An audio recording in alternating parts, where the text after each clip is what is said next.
Boys and girls, ladies and gentlemen, welcome back to my podcast, Coffees on Me, David Quan, where I strive to give guests legacy-worthy interviews that listeners can enjoy while cooking, commuting, relaxing, or walking their pets. As a former presidential candidate and equalities officer on the Standing Committee of the Cambridge Union, I'm so grateful to be back here in the chamber.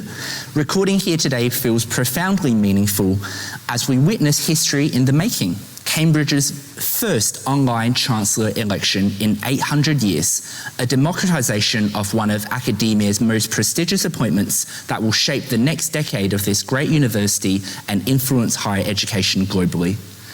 When I started this Passion Project podcast at a low point of my time in Cambridge, I was genuinely motivated by three founding ideals. Number one, purpose of giving.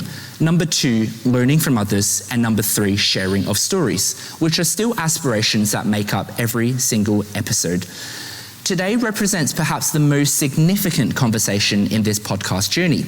The intersection of education, economics, and institutional stewardship that defines Dr. El-Erian's remarkable career and Chancellor's campaign resonates deeply with my own path from studying education here at Cambridge to working in emerging markets at Goldman Sachs, though, of course, on vastly different scale of impact and influence. I must also begin with massive thanks to the extraordinary people who have made this historic interview possible on incredibly short notice. My deepest gratitude goes to Georgia, Marina, Anushka, Ivan, Sayan, Chris, Mandy, Amina, Freya, Julene, Jania, and their entire Cambridge Union team for arranging this on just one day's notice. Their support exemplifies the very best of what makes Cambridge special. Just before I go into the background context and presenting Dr. El-Erian's official biography, could we please give him a very warm round of applause for welcome?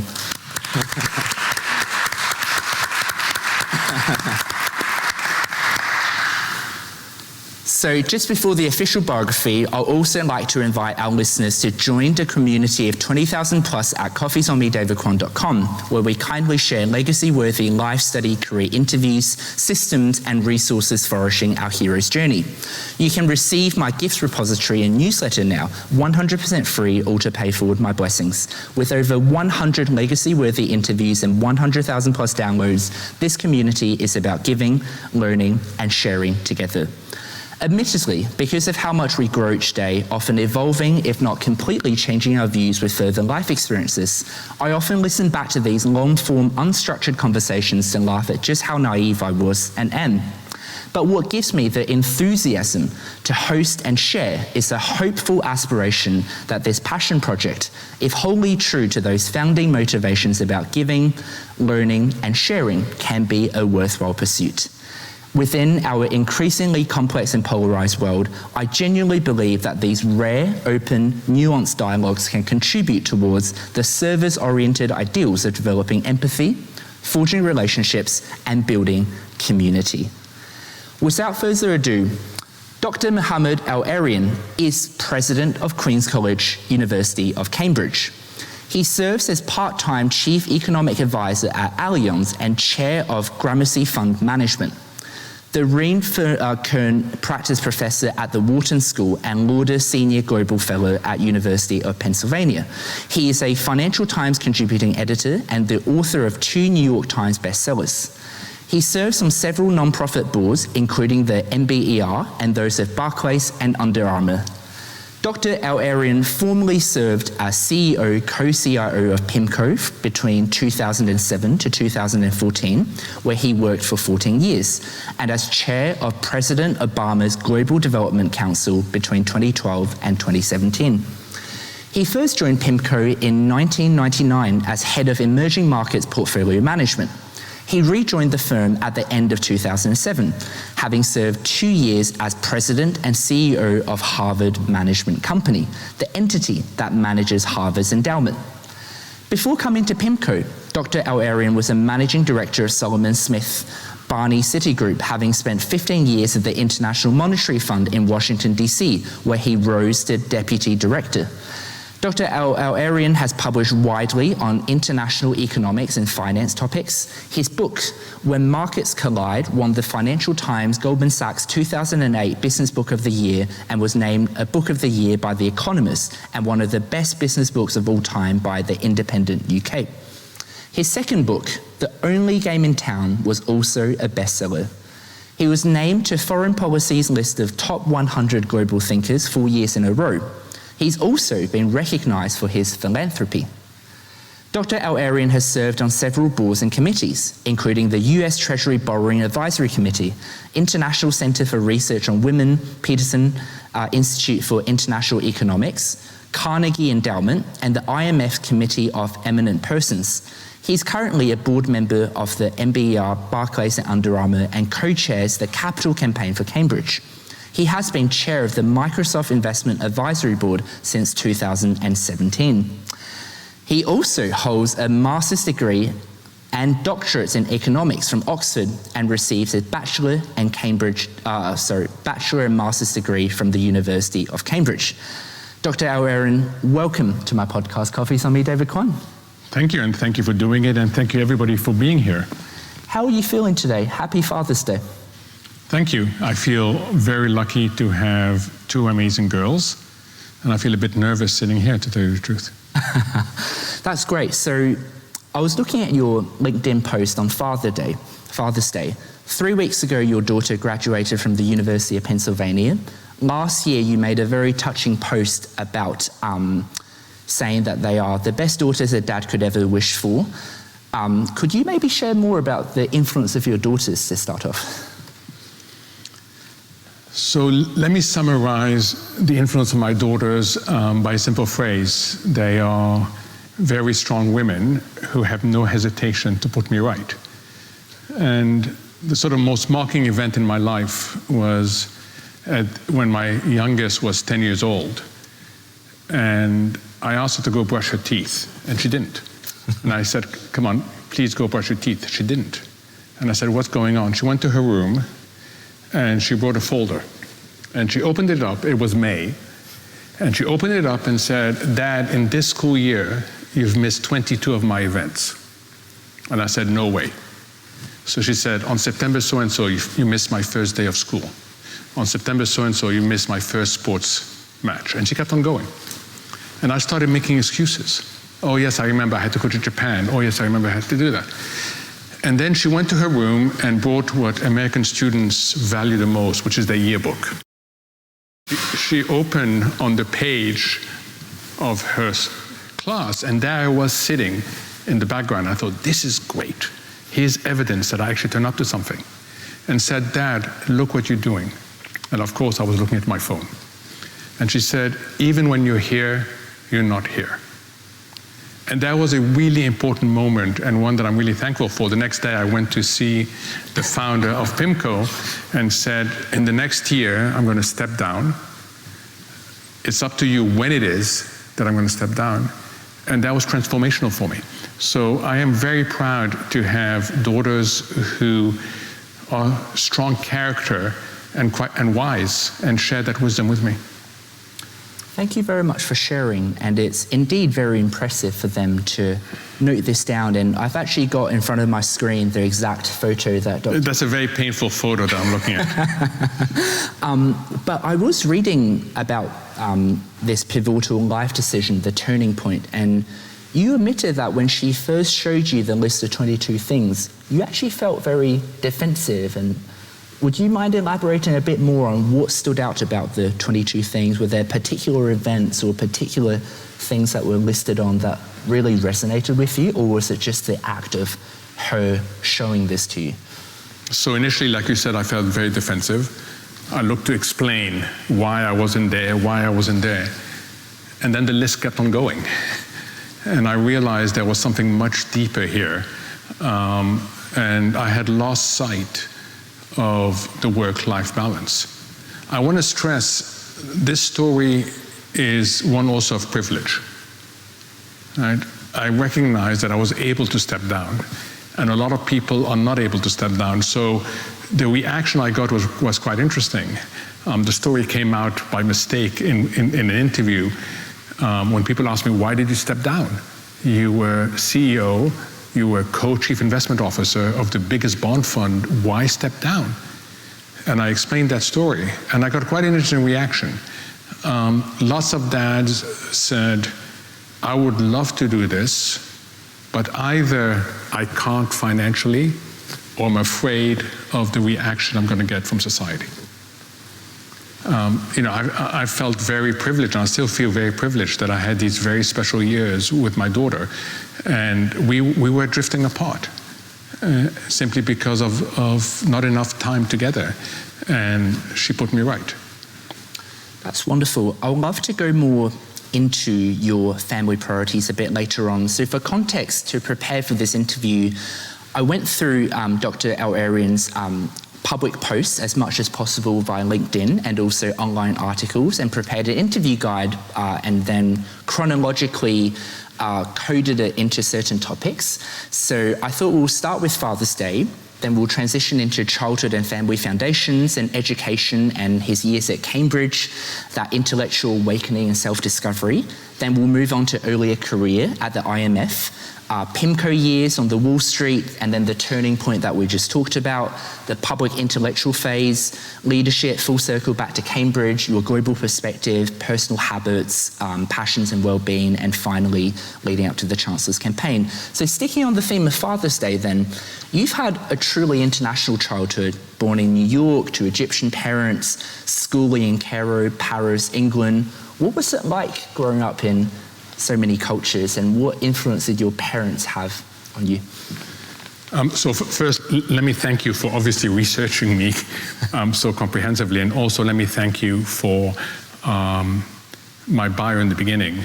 Just a couple of things. I no longer serve on the Barclays board. A year ago, I felt compelled to step down because of certain things, and I did step down from the Barclays board. And on a more positive note, we concluded the campaign for Collegiate Cambridge, which raised $2.2 billion. So I'm no longer co-chair of that campaign because it's concluded.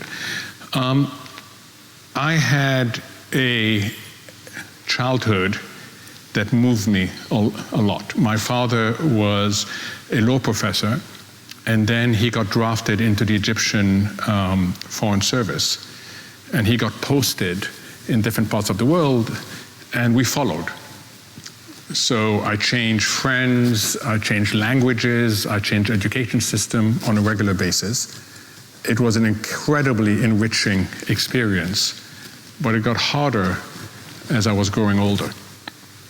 And at the age of 14, he came to me and said, I am being transferred. He was ambassador in Paris.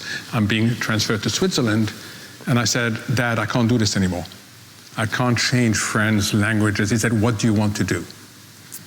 I said, boarding school in the US. We had lived in New York before going to Paris. Again, he said, too far, too expensive.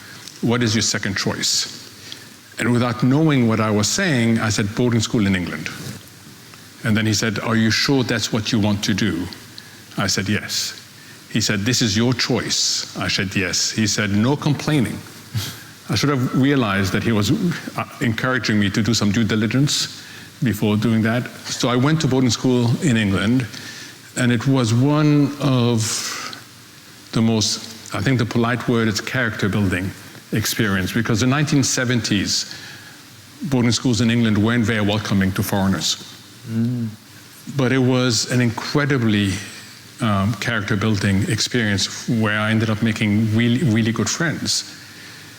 And the result of all that is not only I was lucky enough to gain entrance to Cambridge, but I also lucky enough to recognize that what I viewed as a negative, which is being moved around all the time, was actually a positive. That you can get used to virtually any environment that you're in as long as you focus on your values. And that has really defined what has come after that. So in each of these places, did you feel at home, or did you feel like an outsider needing to justify your identity, your culture, your experiences? I felt, and my oldest daughter caught this perfectly when she said, living in the in-between. I felt like I was living in the in-between. I was either an insider but having come from the outside, or an outsider trying to be an insider. I never quite was one, and I see people nodding here, having gone through similar experiences. I never quite felt one or the other. So I like calling it being in the in-between. Speaking of being in the in-between, I read a story where your father would not only make you read the news, but actually make you read at least 5 different newspapers so that you can have cognitive diversity. Was that true? And could you give us some anecdotes of what it was like to examine and cross-examine multiple different news sources as a teenager? So this is when we moved from New York to Paris, and we were getting newspapers that went across the political spectrum. And my father said, I expect you to read these newspapers every day. I had no interest in reading a single newspaper. And this notion of reading multiple newspapers was so alien to me. So I looked for a compromise. I negotiated. I said, I will read one newspaper. You choose which one, but that's the only newspaper I'm going to read. He said, no, you've got to read them all. And I said to my father, the news is the news. So if I read one, surely I don't need to read the other. He said, you don't understand. The way the news is reported, the way the news is interpreted differs from these newspapers. And in order for you to understand the country we're in and to have a good understanding of different viewpoints, it's really important to force yourself to read different viewpoints. And that is a lesson that, of course, when I came to Cambridge was reinforced in a major way when I came here. But it's this importance of reading and listening to people who may say things to you that you fundamentally disagree with, but you should listen to them. I love that. I know later on in your corporate leadership career, you had a habit of sleeping from 9 p.m. to 1 a.m. and then waking up to right until 4:30 a.m. before then going to the trading floor for a full day of work. But before that corporate part, a lot of our audience and the 20K listeners of the podcast are students who are trying to balance a study load or perhaps early career. At that point, when you were cross-examining the different news sources and trying to make sense of the world, how did it fit into your routine? Like, did you wake up early to read it, or was it a dinner table conversation? Could you help us paint a picture of the childhood that you had to develop the critical thinking? So the lesson I learned too late, one of these things, what would I have liked to know, is the simple phrase, use structure to do the heavy lifting. Sometimes we are overwhelmed by how much we have to do. And if you sit down and create a structure, it helps you. That lesson was taught to me not as a student, but when I had my first management role at the International Monetary Fund. Like everybody else, I had been promoted on technical expertise, and suddenly I was managing 150 people with absolutely no management training at all. And the institution was smart enough, I was 31 years old, the institution was smart enough to bring someone from the outside, a coach, to sit with you every week. And it was like talking to a psychiatrist, I suspect. I haven't talked to one, but I suspect that's what it's like. They would say, what's your problem today? And I would say, this is my problem. And then they would teach you little tools. I remember one of the most powerful tools was a simple matrix. Because I'd said, I'm overwhelmed, I end up doing things, and I miss the stuff I'm supposed to be doing. He said, do you use the important and urgent matrix? I said, what is the important and urgent matrix? He said, think of an axis where that's not important and important, and then the other axis, the x-axis of not urgent and urgent. And most people are very good at identifying what's important and what's urgent, so the top right box. Most people are pretty good at avoiding what's not important and what's not urgent. The difference is the other two boxes. Most people get dragged into what's urgent but not important. And the true leaders are those who know what's important but not urgent. Because what's important and not urgent is strategic. It's what's going to make a difference later on. And I found myself every week picking up these simple tools where I kept on saying, if only I had known this as a student. So, use structure to do the heavy lifting, be disciplined about separating what's important and what's not important, because we spend way too much time on things that appear urgent but are not important. Thank you for sharing the framework of the Eisenhower matrix, I believe. So when you look back, whether or not you realized it or not, what were the things that were important but not urgent that you ended up doing, whether intentionally or unintentionally, that helped your career? It was about what's going to be important tomorrow. I can give you a simple example. During the eve of the global financial crisis, this is September 2008, we were sitting in a room. And of course, everybody had strong views on what was going to happen. In fact, we had 3 scenarios on the board, and we voted on the probabilities of each scenario. And the votes were as follows: 85% for scenario A, 12% for scenario B, 3% for scenario C. Okay? So we were confident collectively that we knew exactly what was going to happen. Was that the night that you told your wife to collect as much cash as possible? No, that was after the actual crisis erupted. We can go through the scenarios, but the bottom line is scenario C materialized. The scenario we gave 3% probability to. Think about it. A company that completely misforecasts what's coming up. And yet, if you read the history book, we're known to have navigated the crisis really well. Why? Because we forced ourselves to do something that was important but seemingly not urgent, because after all, we thought it's going to be scenario A. We forced ourselves to specify who would do what under every single scenario. So even though we thought 85%, for the 3%, we knew exactly who was going to do what. So when it turned out that we were surprised, the whole community was surprised, we had an action plan. We had the so-called first mover advantage. And that first mover advantage was incredibly important in what comes next. What you referred to is, in the next 3 days, we started to see the financial system literally stop. We were not going home for very many hours. We had to protect the retirement savings of people, their wealth. But I remember not being able to move cash around the system. Cash is like the simplest thing in the whole world. And I called my wife. I said, go out and please go to the cash machine and take out the maximum $400 that we can take out on a daily basis. That was the limit. She said, why? I said, I don't know whether the banks are going to open tomorrow.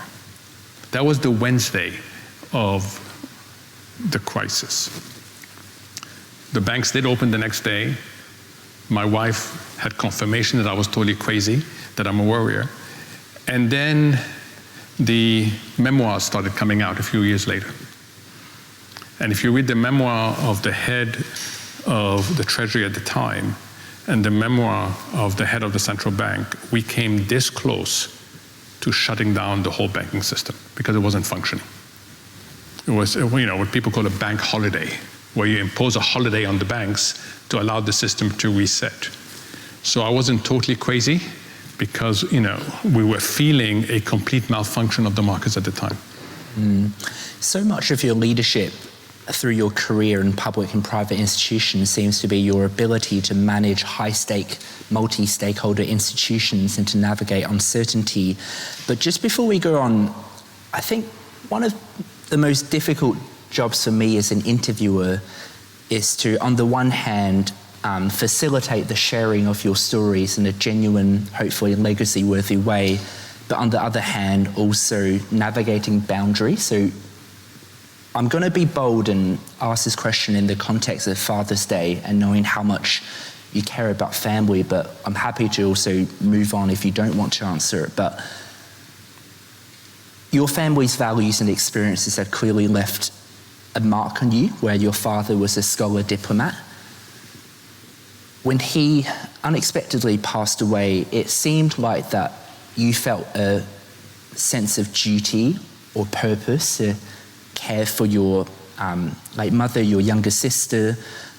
So how did, I guess, your parents' examples influence how you manage responsibilities and your sense of duty in difficult situations? And would you have perhaps a tribute for your father on this Father's Day?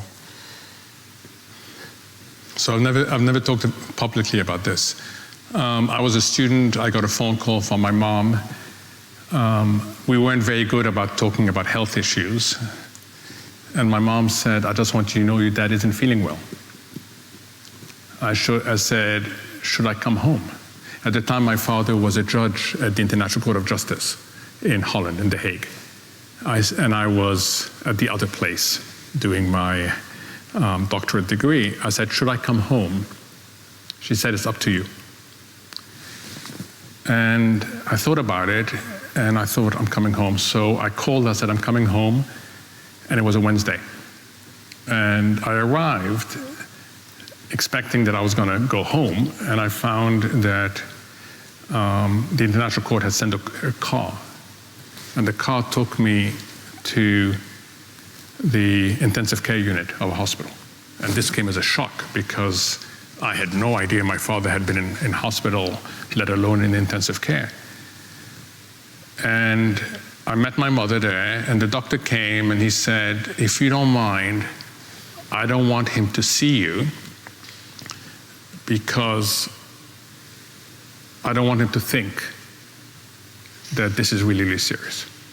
So for 3 days, I was in the waiting room with my mother, various visitors came, and then on the Saturday, he said to me, go in, because I don't think your father's gonna make it. So I went in, he was semi-conscious, and in a typical Egyptian father sort of way, he said 3 things. 1, be strong. The exact word is be a man. Khalik Ragel was the word. 2, take care of your 7-year-old sister. And 3, don't stay in this room, it's really depressing. I was there when he passed. And then the first job I had is to go tell my 7-year-old sister that we had lost our dad. And that's really, really hard. And you could see her trying to understand, what do you mean we lost our dad? And I remember saying, he's gone to be with God. And she answers, says, well, God can have many people go to him. Why did he pick my dad? And there's simply no answer to that. And then you get into this thing, but you know, him saying, take care of your sister was a really important obligation, I felt. And you know, he was a very caring person. I put up on my Father's Day social media today that even though he died 44 years ago, people still remember him because he had that much of an impact on people. He was kind. He was fundamentally a kind person and had a very deep sense of inclusiveness and cared about people and values. And that, I must tell you, has benefited us enormously, being his kids. Thank you so much, Dr. El-Erian, for your openness, your courage, and your vulnerability. I know, having lost my mother at age 12 from brain cancer, and my late granddad in the same year, who... So sorry. I know how difficult it is, but I also know how important family is for you, so thank you for speaking about it. Can we just give Dr. El-Erian a round of applause for No rounds of applause. Let's keep going. So I'd like to move into your Cambridge years. There's a few really interesting anecdotes which I would like to explore. So one of them is your entrance interview. Apparently you were very excited to cite a new book that got published, and apparently the interviewer just written a critique off that book, and you learned the hard lesson that just because something is written and published doesn't mean it's right. Could you tell us more about what book that is, and like what did you think at the time, and like what was your thought processes and your reaction of that admissions interview? God, you've dug really deep, really, really deep. In my days, entrance to be an undergraduate was an interview and a special exam. And you took 2 papers. You took what's called a general paper that everybody took, and then you took a subject paper. And the interview came before the exams, which was really important to me because I completely messed up the interview. So my economic teacher, who had been incredibly supportive, said, read this book. It had been published 8 months earlier. Read this book, and whatever happens, bring it up in the interview, because you're going to really impress. You're going to go way beyond any other student. And the book was the start of what was then called the supply revolution, the notion that the government is too big, and if the government shrinks, then automatically the private sector will step in. I read the book, I prepared a perfect monologue, which I practiced 100 times. I knew the interview would last for half an hour, and 25 minutes into the interview, I had no chance to bring up the book. In front of me was the older person asking all the question, and next to him was the younger person taking notes. And we were meeting in the rooms of the younger person in Queens. So then I was asked a very simple question. How do you price a ship going through the Panama Canal? And I said, that's a really good question, keeping an eye on the clock, 4 minutes left by there now. It reminds me of this book I read. Of course, it had nothing to do with the book whatsoever. It reminds me of the book I read. And then I noticed the younger person put his pen down and smiled and said, tell me about the book. And off I went into my perfectly prepared monologue, incredibly confident, and finished. And he asked a series of questions, and then asked a question that completely destroyed the hypothesis of the book, completely destroyed it. And I couldn't answer that question. And then he got up, went to his shelf, pulled out an off-print, a copy of an article he had written in a journal, which was the review of the book. And he flipped it to me, so it's flying through the air, I catch it, and he looks at me and says, simply because it's written in a book doesn't make it correct. And that was the end of the interview. Now, you can imagine how I felt. I came out thinking, okay, I've blown completely any chance of coming here, but luckily we had the exams, and that saved me. And that's why I came and had this incredible education. Well, we're very glad. I'm glad you laugh about it, because I didn't laugh at all. Sorry to bring up more pain about your time at Cambridge, but when you came at 18, you won a scholarship, and you've mentioned that you felt imposter syndrome, which I think many of us feel as well when we come to this remarkable institution with peers who all seem a lot smarter than us. It's quite fitting, perhaps, that we're sitting at the union, an institution that you as a student would only listen and hear about and not be able to afford. And while you were feeling that imposter syndrome, one of your supervisors, I think with the best intention, told you you could and should do so much better. Do you still remember that line of feedback, and what kind of mental state were you in, and how did that feedback challenge you to work hard and to develop your studies and your career? Well, you really have done a lot of research. That supervisor is now a life fellow of Queen's, incredible supervisor, very, very influential in my life. And I remind him of this story all the time, because even though he wasn't that much older than us, we were really scared of him. And after my first year, I got a 2-1, and I thought, this is great, okay? Because I did have an imposter syndrome. And at the beginning of my second year, he would sit down with all the students, and he said, how do you feel about your first year? I said, great. I made friends, I made it on the football team, I made it on the squash team, and I even got a 2-1. It was a great year. And he looked at me and said, it was a horrible year. You didn't meet any of your potential. You're not a 2-1 person. What are you talking about? Terrible year. And I was absolutely shocked because I thought I had had a great year. And this was like a massive wake-up call that you should aspire to more. You know, in economics, you have the difference between when you satisfy something and when you optimize something. Satisfy is good enough. Optimize is really good. And, you know, my first year, surrounded by all these brilliant people, for me, good enough was good enough.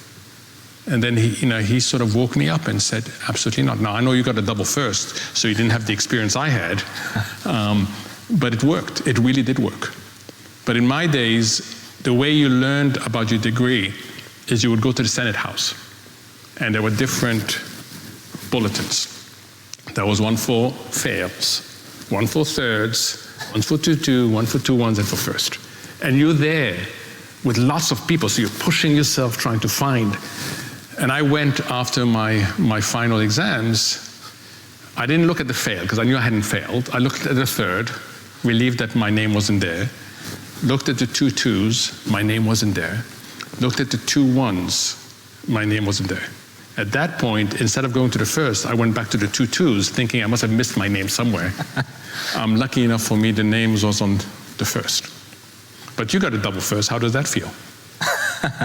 Well, I did some research too. I felt very grateful because no one achieves great results or anything in life alone, and my immediate reaction was thinking about my family and my supervisors and all the people who have encouraged me. But that's great. I think I loved how you mentioned how even from the get-go at Cambridge, you wanted to have a holistic educational experience, and eventually you've captained the Queen's football team, squash team, making friends across cultures. What was Freshers Week like for you? I don't remember it. I was so scared. As I said, my boarding school wasn't the happiest of experiences. You know, it was character building. So I came to Queen's expecting that I would repeat the same thing, and I never did. It was an incredibly friendly, inclusive community. And I remember being so surprised that I wasn't being called all sorts of names, and people were so friendly and helpful that it's all a blur. But that's why I'm so passionate about this place. After the first 1 or 2 years at Cambridge, living in a college where from morning to evening you're engaging with people from all around the world, eating in the halls, surrounded by all sorts of different activities, how did you feel like Cambridge changed you? So the most fundamental change is I went to thinking about education being about what you should know, to education being about how you should think. And this is what I think is the power of Cambridge, is it sort of makes you realize how you think is as important as what you think. And that was an incredibly powerful discovery for me. A lot of it had to do, of course, with being exposed in my days to 4 different schools of economics and seeing that the same issue can be looked at in different ways, and recognizing that often you have to mix things together, that no one has a monopoly on the truth. And unless you look at it from different angles, you're going to miss the really big issues. And at that point, which kind of thinkers, theories, or frameworks really captured your attention? Perhaps did you do a dissertation? You know, where did you think that you were hoping to specialize in at that point? So remember, I'm old. So at that time, I was doing economics with people who had been students of John Maynard Keynes, one of the biggest economists in the world. So you would sit with them and they will tell you their interactions with Keynes. And they would bring to life these things that you're reading about. So Keynes became an incredible inspiration for all of us, because we actually lived through the whole Keynesian revolution, which was absolutely transformational in economics. That seems like the Keynesian multiplier effect in action. That's right. So your academic career then, you'd done your undergraduate at Queen's, then you decided to do postgraduate studies at a little place called Oxford University. Did you want to do a master's and PhD, and how did you think about your career choices at the time? Because for us here, there seems to be a lot of opportunity, but as you said earlier, having a structure, having a plan is equally as important, so that we execute in a way that leaves minimal regret and maximum optimization. So I grew up in a family that valued education. My father came from a small Egyptian village. He had gotten into Cairo University. That was viewed as a big deal. He then got a scholarship to Columbia University in New York. He got his PhD there. So we grew up thinking that education doesn't finish at your undergraduate. Doing a postgraduate was absolutely expected. But I made a mistake. So I was incredibly happy at Queen's. I was going to stay at Queen's to do my master's and my PhD. And then my final term, I fell in love with this amazing girl. And this amazing girl was going to Oxford. So during the summer, I struggled to first get acceptance from Oxford. It was, beyond the application date. Then I got my what's called SSRC at the time, Social Science Research Council grant, shifted from Cambridge to Oxford. Then it was a question, can I find a college that would take me? And somehow it all worked. I upset quite a few people back here for deciding to change track. And I went there. And on the second day, she dumped me. And it was a real lesson about do not make a major decision based on one factor alone. So it was a life defining moment for me, because I found myself in a rather strange place, in a college that I did not pick, for a course that I didn't really know anything about, but I stuck it out. But it tells you afterwards, when people say, well, you've been to Cambridge, you've been to Oxford, why are you so dedicated to Cambridge and you're not that dedicated to Oxford? I say, well, because my experiences were completely different, because I made a decision based on one variable alone, and that variable proved to be unstable. Thank you again for sharing that. So you're at Oxford then. As a graduate student, generally you have more time to explore your own research and to take control of the direction of your research, and probably a bit more maturity, having done an undergraduate degree and know how a university, a collegiate structure operates. At the same time, some of your peers would have already entered the workforce and you were staying in school. How did you spend your time as a graduate student? And at that point, from my readings, you initially almost wanted a quiet life in academia. So I intended to be an academic, and then, as we discussed earlier, my father suddenly died. I had a 7-year-old sister. My mother had never worked. So suddenly it becomes go out and get a job. And so it fast forwarded my PhD, but in those days, and now you're talking about the mid-'80s, who hired economic PhDs and paid them? It was the international organizations. So suddenly I'm applying to the IMF and the World Bank, and again I was extremely lucky because I had an incredible 15 years at the IMF. One of the best things I've ever done in terms of continuing to learn. And your 15-year tenure at the IMF, spanned the 1980s and 90s, which was a turbulent time for many economies. You've often mentioned that the IMF was an so-called outstanding experience that exposed you to remarkable economic and financial policy issues at a relatively young age. What were some of the more impactful experiences of those IMF years, and what is it like for us who have perhaps not worked in a transnational organization to understand how it worked perhaps and how it differs to a corporate company like PIMCO, for example? So I was immediately assigned to a department that works on what's called program countries. Program countries are countries that come to the IMF for loans. The countries only come to the IMF for loans when things are really, really bad. It's often their only source of funding. So things have gotten really bad. It's a little bit like a patient doing no preventive care whatsoever, not paying attention to when they get sick, and next thing you know, they have to go to the emergency room. So imagine as a 26-year-old, my first exposure to policy is sitting in rooms with the top policymakers. I was, of course, the most junior person on the team, sitting in rooms with the most senior policymakers who have to make really difficult decisions. Were you comfortable speaking up as a 26-year-old? You don't speak up. You don't speak up. The IMF is run like an army. The general speaks and all the troops just sit there and do their work. So you speak up in the internal meetings, but you don't speak up in the big meetings. You just like take notes and smile. No, I didn't speak up at all, but I absorbed it. You know, the first trip was to Senegal. The next trip was to Haiti.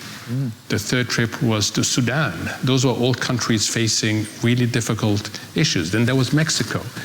And it was just experience after experience. And you learn about policy making under really difficult conditions. I found myself from my own Cambridge to corporate transition at Goldman is that theory, practice, there is a gap between the models that are ceteris paribus, we assume all things are equal, whereas in practice, a lot of things happen all at once.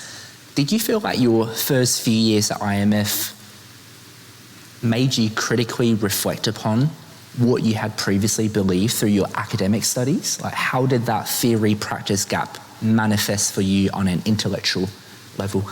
So that was a constant debate with country officials. The IMF was very much led by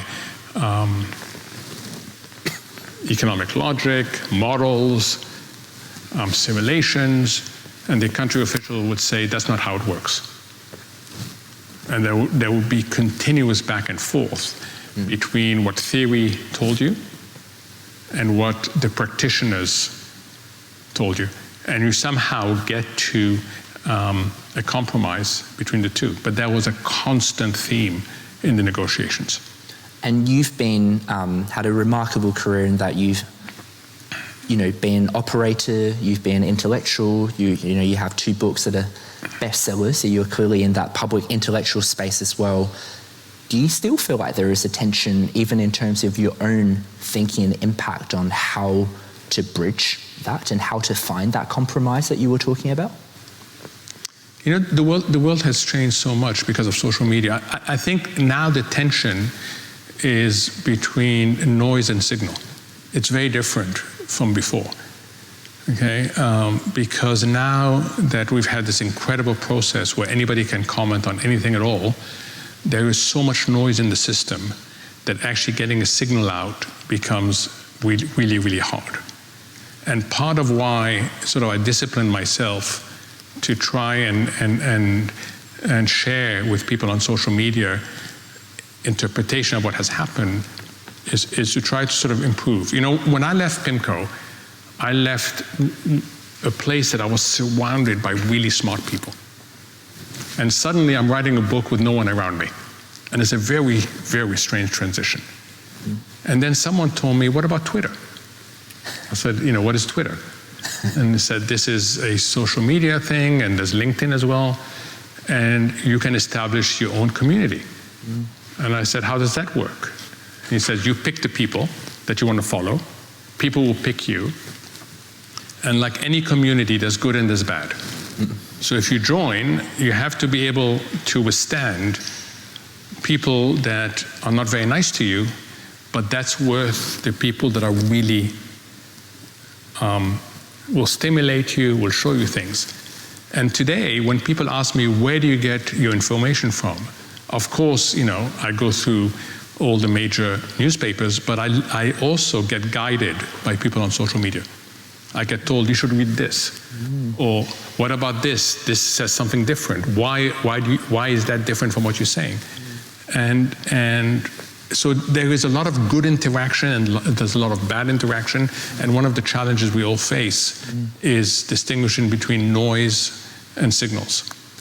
I love how you bring this up and also your open-mindedness to take feedback. And I'm just thinking about your best-selling book in 2008, Pre-Crisis, of When Markets Collide.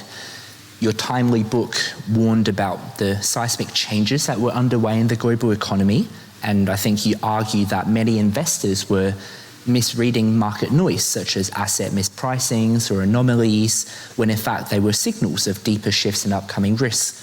As you mentioned, most of the investors, or the teams of investors, are very smart people with tremendous resources that they dedicate a lot to understanding what is happening. Why do you think that people, not a particular company, but people, different teams, tend to perhaps be in an echo chamber or perhaps miss out on identifying which are the signals and which are the noise, and how do you try and avoid that as much as possible personally? So let me give you two examples from the Queen's experience, okay? Because I would have made mistakes if it weren't for someone speaking up. The first one is when I first joined. It was COVID. We were worried about people at home who didn't have Wi-Fi, who had issues. So we raised a COVID fund. And here I am, as president of the college, on a call with the senior officers. So think of 12 people on a Zoom. And the question was, how do we allocate the money we had mobilized? And I said, we do it the classic way. We have allowable uses. We have a whole list of allowable uses, and if people want to use it for a new computer, for Wi-Fi, and someone said, that's arrogant. And I said, okay, why is that arrogant? And that person said, how can we possibly know what the needs are? If we do it this way, we will immediately close the doors on things we don't know nothing about. And I said, what are you proposing? He said, open-ended. I said, we have really smart students. You know what's going to happen when it's open-ended. He said, would we rather allow for not urgent needs or deny one urgent need? I said, you know what you say makes sense. Let's try it. The next day I called him because I had asked to see the requests coming in. The next day I called him and I said, Professor Dixon, his name is Martin Dixon, he's one of our lawyers. Professor Dixon, I apologize to you. And he said, why? I said, I doubted you, but I have in front of me something that I never would have thought of. He said, what is it? I said, we have a student who shares her bedroom with her two sisters. She has no surface to work on. And what she's asking for is a folding table and a folding chair. And there isn't even room to have a permanent structure, so she would like us to help her buy a folding table and folding chair. I would have never thought of that as a use. Fast forward a few years later, we have 20% food inflation. The domestic bursar, Andy Bainbridge, asked to come and see me. And I thought he was going to ask for a bigger budget, and we had no money. And I would have to say no to him. And he comes in and says, I have an idea. I say, what is it? He said, I'm worried about our students being able to feed themselves with the food inflation. So I want to reduce the price of a meal to £3. I said, are you crazy? We can't subsidize that. He said, there's no need for a subsidy. I said, why? He had modeled what happens if the throughput goes up to 97%, meaning that we don't have wasted inventory. And what happens if you assume every fifth student buys a can of soda? And you shouldn't buy cans of soda. They have very high profit margins on them. If you want a can of soda, go buy them in the supermarket and bring them over. And he said, it's break even. I said, I don't believe you, but let's try it. We tried it. That was 3 years ago. We still have the £3 meal. We fill out completely our dining room. In fact, I think we feed half of Cambridge in addition to Queen's. we had to go to the JCR and say, what do you want to do about the queues? You know, people are staying 15 minutes waiting to get in. But again, you know, I had a conventional approach to a problem. Someone on both cases said, no, you should think differently. We tried it differently, and they were absolutely right. And that's a little bit about how you listen to people, because they give you genuine signals, and your own thinking has to evolve for different circumstances. And I can give you example after example where I would have done the wrong thing had I not listened to people. Wow, these are great examples that also demonstrate your strength as a leader, where you're humble enough to solicit opinions and feedback and to act upon it. And indeed, a great team is what makes good things happen, which reminds me of your big transition from the public sector to the private sector. You know, just to contextualize, it's not just a simple move of jobs for company, right? You've risen up the ranks at IMF, and then at 1997 or 1998, you decided to pivot to the private sector. And you've previously mentioned that you wanted to understand the plumbing of the international economy by seeing finance from the inside. But still, as we think about it, switching from policy making to Wall Street is a big culture shift. So what drove your curiosity for that jump, and what was perhaps the hardest part of going from a multilateral institution to a more profit-driven firm? So I was turning 40. I had never tried the private sector. I was, as you mentioned earlier, deputy director. There was only one more step, director. It was going to happen at some point. The IMF had this program where you could take a leave of absence for 2 years, and they guarantee you re-entry. So I applied to many different Wall Street firms till I convinced one to take me. And the idea was simple, is that I wanted to see and experience the private sector. I wanted to learn about the plumbing. I wanted to learn about things that are really important to outcomes that I knew nothing about. And it was the biggest professional shock of my life. So the IMF, as I mentioned earlier, is like the army. Okay, and you know exactly what happens as you go up the ranks. In fact, the furniture in your room, the amount of lights that you have is determined by what level you're there. So I go from a really structured institution to a place where my first day, I got accepted as the head of the emerging market analyst team. And my first day I meet with my boss, my big boss, the boss who's gonna pay me, who's become a friend. 25-year-old trader. Because in those days, in those firms, and Solomon was like the Wild West, the people who make the money are the traders. Then below that, you have the client-facing people who allow for the business to expand. Then below that, you have the lawyers, and right at the bottom, you have the biggest cost center, which is the analyst. That we simply produce nice, glossy reports, but the traders don't think much of us at all. So he says to me, where did you come from? I go, the IMF. He goes, oh, that's public sector, isn't it? Dismissing it as public sector. I say, yes. He said, how long were you there? I said, 15 years. He goes, oh man, 15 years? Would no one else hire you in that whole time? And I realized, you know, this is new. This is really, really, because none of the goodwill transferred at all. I started right at the bottom again in a completely different environment. But again, it was an amazing learning experience. And then PIMCO came along, and that just made it perfect. Wow. And you led PIMCO through tumultuous times, to say the least, with the worst financial crisis in generations. PIMCO actually not only survived, but thrived by anticipating some of the big shifts.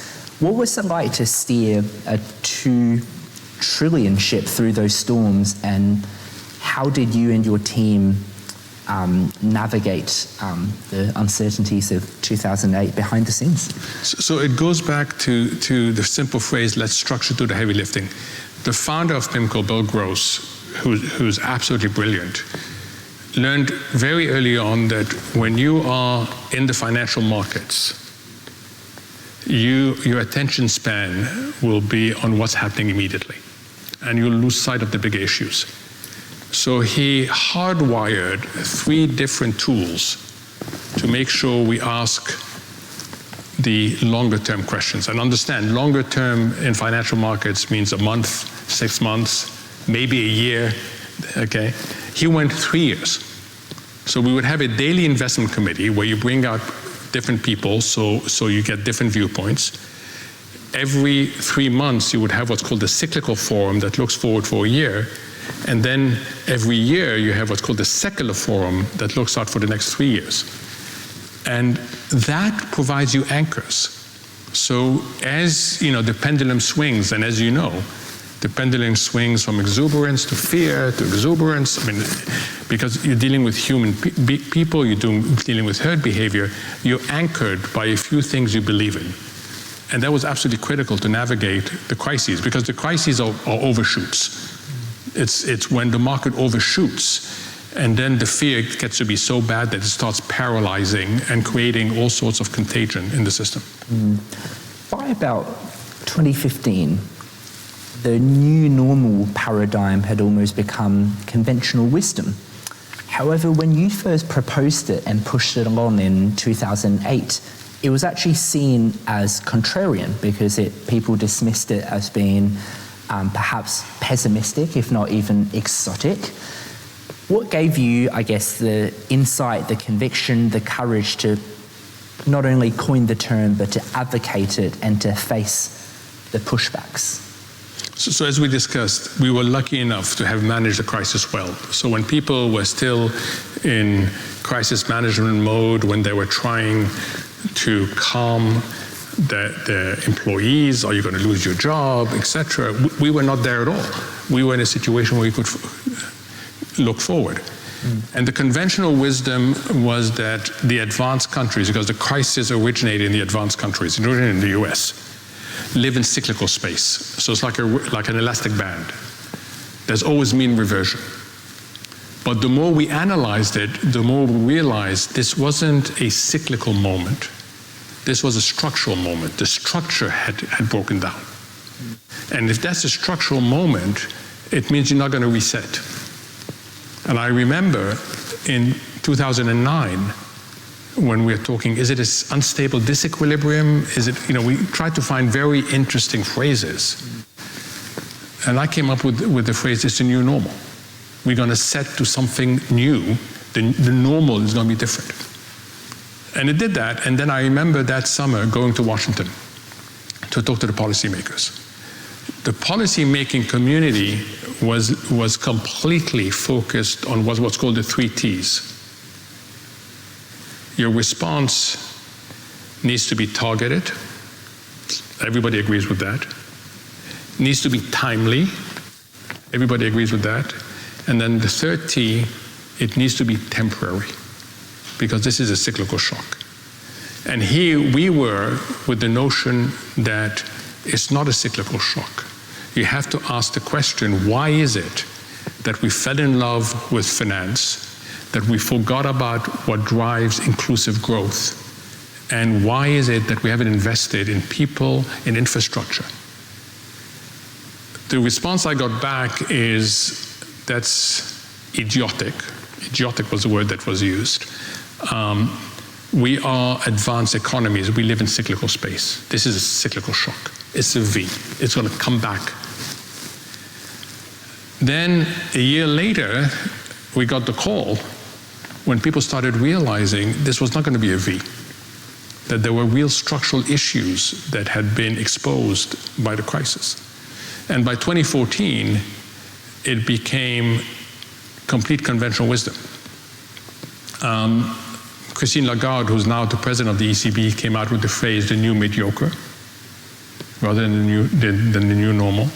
Some economists came up with the notion of secular stagflation that's going to last for a while. But again, people sort of got stuck in the wrong paradigm when COVID came along. So it just shows you that we become hostage to whatever paradigm we live in, and it takes time to realize that we've shifted paradigms. On that note about taking time to realize that we've shifted paradigm, in the interest of time, I do want to obviously eventually get to your campaign, so we're now going to enter the segment of transitioning outside of the corporate world. You've already mentioned about your then 10-year-old daughter's letter highlighting the 22 missed events. I've noticed, and I don't know whether this is intentional or not, but you repeatedly use the term huge wake-up call of your shift out of the corporate world, where it seems like at that time you were recalibrating what success meant to you. How do you measure your productivity? How do you measure what is important to you? Is it the relationship? So as you had left your job and started becoming almost a full-time dad, with your then wife, changing up when to do pickups, cooking as well, what was that period like, and who were you at that time? Like, what were you trying to discover, or were you just trying to live in the moment and enjoy time with your daughter? It was living in the moment and enjoying time. I was very lucky that I could do it. Just as I said earlier, I was very fortunate that I was able to do it, and I don't take it for granted at all that everybody could do it. But it was the simple things of taking her to school, turning up to her sports games, getting to know her friends, getting to know the parents of her friends. It was literally a catch-up moment, and one that was really, really important. And in the aftermath of that then, I know that you've spoken about how companies need to better recognize the realities of work-life balance, noting that it could actually boost productivity and employee retention. How do you think your own transition and experiencing both the very demanding side, as we mentioned, where you would sleep from 9 to 1 a.m. and then write until 4? It wasn't quite that bad. Okay, most days was 9 to 2:45. Oh, some days were 9 to 1 if I had to write something.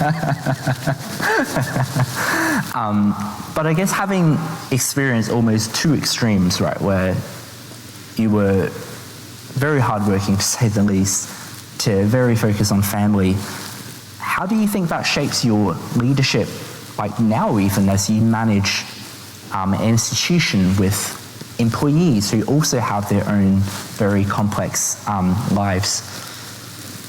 I think, listen, I mean, I should have woken up earlier. I remember when I was at PIMCO flying back with a colleague. We had been on the road for 4 days. And that colleague lived on the other side of the airport compared to where the office was. We landed at 5 p.m. on a Friday. And I said to her, have a great weekend, you're going home. And she said, no, I'm not going home, I'm going to the office.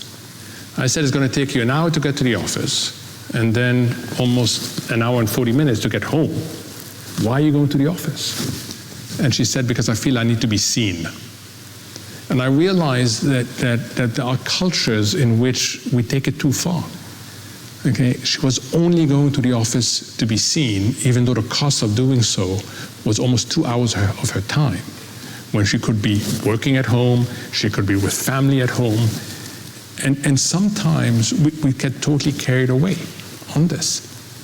And I should have listened to her. You know, it should have clicked at the time that there was something wrong with the culture, where someone felt a need just to be seen, not to do work, to be seen, and I didn't realize. And you know, the lesson is just talk to people and try to understand what actually goes on right now.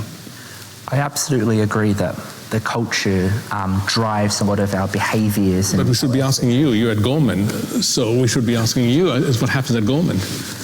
We obviously prioritize client service, and we obviously work together as a global team, but I'm very fortunate that my managers and leaders are very supportive, and I'm very grateful from a personal regard of how we handle it. I did want to challenge you a bit further on that point, though. As young people who are generally quite ambitious at Cambridge, we want career success, we want professional success, but obviously as humans, we also want, other things in life like relationships or personal time to pursue our hobbies. Given that you did work really hard, in retrospect, did you think that going that above and beyond was actually necessary for you to have achieved the professional success that you have had? Like, as in, do you feel like there is a trade-off and necessary sacrifice that we all need to actually make if we truly want to so-called make it in the corporate world, whatever that means? Or do you feel like you just went above and beyond because that was just how you were perhaps raised or born? Like, what's your thoughts on the necessary sacrifice? So two issues. One, I don't know what the counterfactual is. So I don't know if I had been a better dad earlier on, I would have sacrificed my career or not. I suspect I wouldn't have, but I don't know for sure. But the second thing is society was different. Society has really evolved. Society has understood more work-life balance. In my days, you have to understand what a career was. In my days, a career is you chose a ladder. You chose you're going to be in finance, you're going to be a doctor, you're going to be an engineer. And a career is climbing the ladder. That's all you do. And if, God forbid, you fall off the ladder, that's the end of the world. But if you decide to change your ladder, people would think you were crazy. That's not the world we live in today at all. The world we live in today at all for career is a jungle gym. You go up, you go across, you go sideways. You're encouraged to try different things. If you fall off, it's not at all the end of the world. You learn from that. If you're a startup and you fail, people won't remember the failing bit. They'll remember what have you learned from failing. So it's a different world. Is that the new normal? It certainly is a different world for careers, and a more exciting one, because it allows you to do different things. It allows you to go on in my days, having a startup was almost unthinkable. You needed to go to an established firm, right? People didn't take risks like they do today. So the world has evolved a lot in terms of how it thinks about life-work balance, in terms of how it thinks about careers. It's no longer about ladders. Multidisciplinary has become really important. So, it's a different world, but I don't know how different it would have been for me. Thank you for your honesty, and I love the mindset of taking each experience as a stepping stone towards better learning and being a better person. And indeed for you, after leaving PIMCO, you didn't exactly just retire at a beach. You took up different roles, like part-time chief economic advisor at Allianz, serving on the board, heading President Obama's Global Development Council.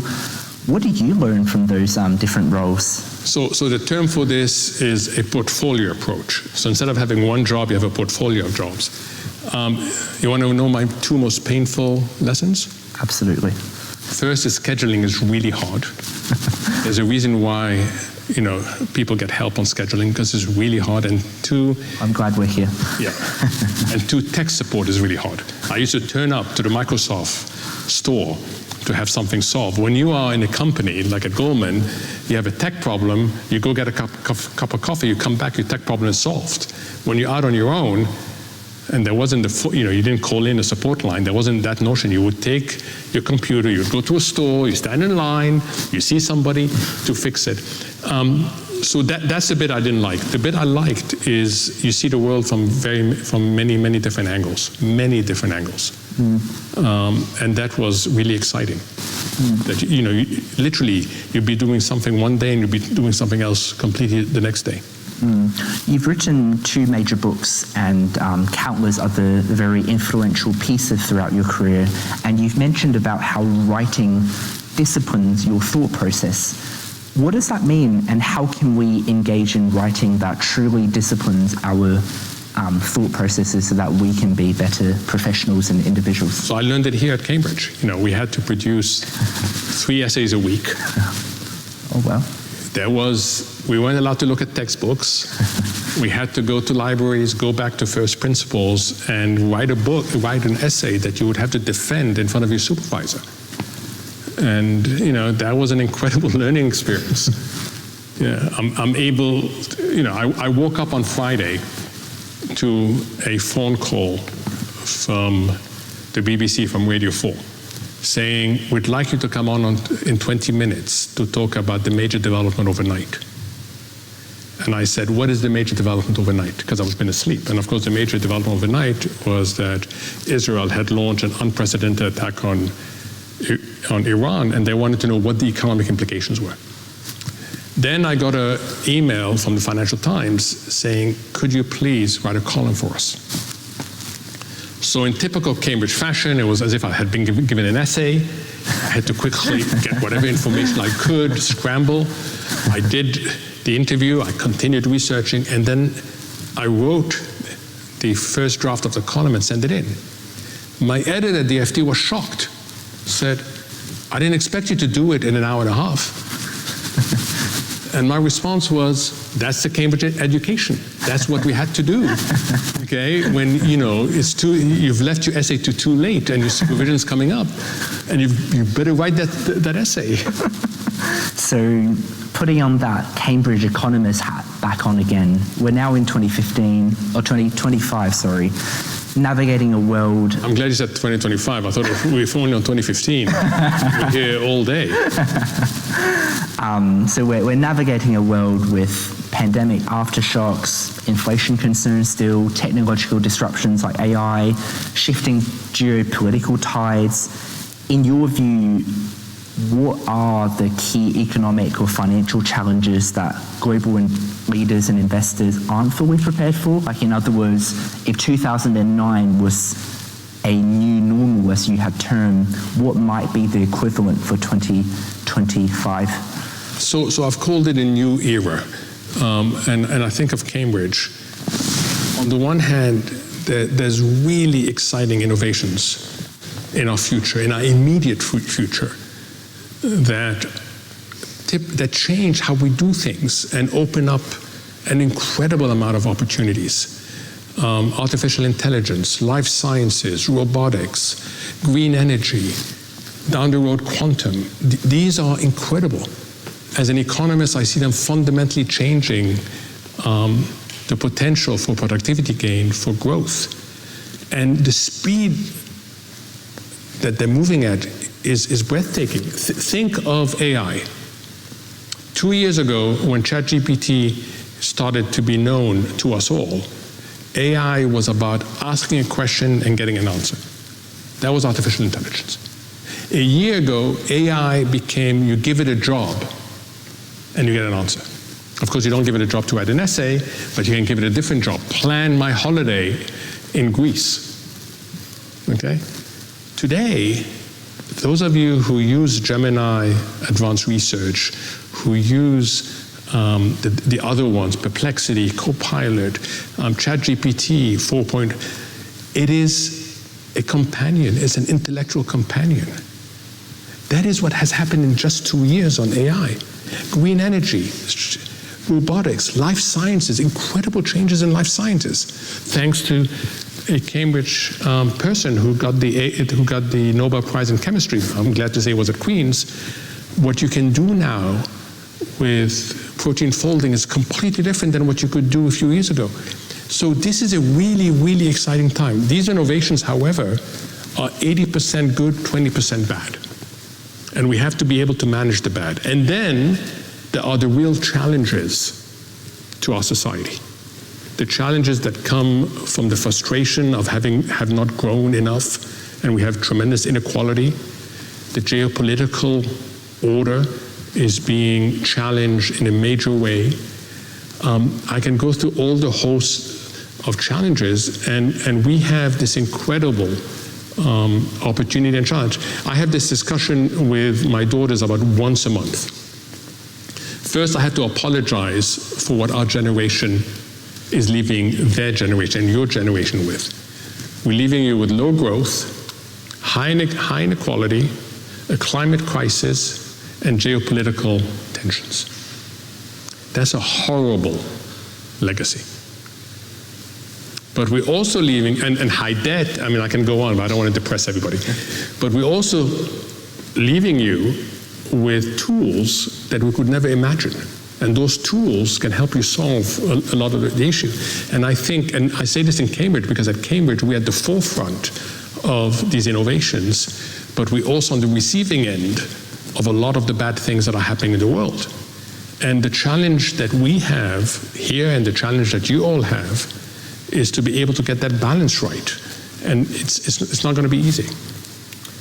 On the note about giving, legacy, and balance that you just talked about, you've had a very notable contribution to philanthropy, winning awards, helping out children with cancer in Egypt, and most notably for Cambridge, a $25 million donation for the El-Erian Institute for Human Behaviour and Economic Policy. I find it fascinating because it's trying to bridge economics with behavioural science, psychology, or even neuroscience. So in essence, it seems to be about understanding how people make decisions, not just the textbook rational actor. So would you be able to walk us through your philanthropic portfolio and how you, with your own positionality, is trying to make our world a better place? Yeah, and this is a family endeavor. We have focused on health and education because I believe that if someone's healthy, and if someone has the access to the best education, they control their destiny and they can get great things done. And they will improve not only their life, but future generation and society as a whole. So this is what we have focused on. And then we pick major things to within that. So we do lots of things, but we do sort of two big things. One is on health. We have found this wonderful hospital in Egypt that provides cancer care at no cost to the patient and is world-class in what it does and is incredibly inspiring. And then Cambridge has been here. But while the Institute attracts all the attention, it's my experience as a student that really guides our philanthropy. So, as you said earlier, we're here in the union. I couldn't join the union. It was too expensive for me as a student. And I would sit with my friends who would say, we just went to this incredible debate. We just heard this so-and-so person. And I would be sitting there thinking, they are getting smarter and getting exposed to more issues, and I can't do that. So one of the very first things my family did when we arrived here is we created scholarships at the union. We created a number of positions. We've been doing this now for 3 years, that the union advertises these scholarships for people from less privileged background, and they get paid the life membership at the union. And in addition to access to debates and interesting people, they also get access to debating lessons, public speaking lessons, which is really important. We did the same thing with internships for students. A lot of people during the summer would love to have an internship. There wasn't money. We came together with a few people to start the postgraduate scholarships, what we call the Alexander Cromwell Scholarship. So a lot of our philanthropy and education was guided by what I saw as a student and what I hear about students. And I think that if you provide people the opportunity to have access to good health and good education, they will change the world. I really believe that very strongly. A very underrated part of what you said is you hear the students and you remember what it was like as a student. As I was preparing for this interview, I also spoke with people from Queen's College and people at the union, and having been on the committee here myself, I can attest that the recurring themes that comes back about your leadership and your style and your giving is that you listen and that you act. So thank you for your philanthropic contributions. It does make an impact. We're almost at your Chancellor's campaign. So after such a storied career in global finance, what inspired you, I guess, other than the fact that you were a student at Cambridge, to actually come back as president of Queen's College? How did this opportunity come about, and what has it been like to take on this very significant leadership role? Best job ever. That simple. Best job ever. Nothing even comes close. I was approached by the headhunters that the college had hired I was one of 64 applicants. Wow. And the best thing that ever happened to me in my professional life is to be elected by the fellows. And it's been incredible. You get to interact with brilliant students. You see them transformed in front of your eyes. Lunch, those of you who don't know, lunch for the fellowship is you come in and you don't choose where to sit. You sit at the next available place. So one day you'll be in front of a physicist, the next day it's a neuroscientist, the third day it's someone doing English or philosophy. And it's incredible, you're talking to world-class people. So what is there not to like? And then the staff is incredible. You know, 4 days ago, I hear that there's an 80-year-old couple who were in Cambridge for an hour on their way somewhere else. The woman fell, broke her leg, injured her head. Next thing we know, our porters are out in the street stabilizing her, getting her to the hospital, but they didn't stop there. They took the husband in. They found accommodation for the husband in Queens. They accompanied him to Hull for a meal. And they put up the husband for 3 days until the wife was operated on and one of the kids could come pick up their dad. Where else would that happen? Okay? And that's what you get to experience on a daily basis, is the magic of this Cambridge place. And as you're leading Queen's as president, how do you feel like those interactions and stories continue to shape? I could keep you here every day, the whole day with stories about what happens, not just at Queen's, but at Cambridge. Okay, I mean, they are truly magical stories that are incredibly inspiring. I love that. So just before we move on to your Cambridge Chancellor's campaign, if you will allow me, I would also love to share something close to my heart as well that guides my preparation and the subsequent questions I want to ask about your Chancellor's campaign. So my late grandfather, Professor Ding Zuyi, was a lifelong educator in China who believed deeply in the power of service and access. As a young man, he once made a quiet vow that one day he would teach in higher education and help others pursue knowledge with dignity and support. And he dedicated his life to that mission, founding one of China's pioneering and most impactful private university, Xuanfeng University, which has since educated tens of thousands of students. Wonderful. So as a child growing up in that environment, I saw firsthand that he led by presence. And he lived very simply, working in his 15 square meter office. He was known to carry flour bags of kitchen stuff in the summer. He wrote handwritten cards of encouragement and treated every student with care. So much so that people actually called him Ding Ye Ye, which translates to like Grandpa Ding. So growing up around him at that age, I didn't fully grasp what he was building. Not just a university, right, but a culture of care, of opportunity, of service. And it's only now, perhaps, as an older adult, that I realize how deeply these values influence other people. And he used the metaphor and analogy that young people are like water at 80 degrees with a little bit more firewood, they too can boil.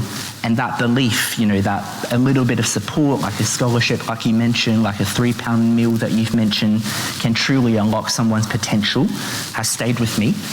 And it's also why, partly why I've chosen to study education at Cambridge and why I'm so drawn to stories like yours and the leadership styles like yours. That's wonderful.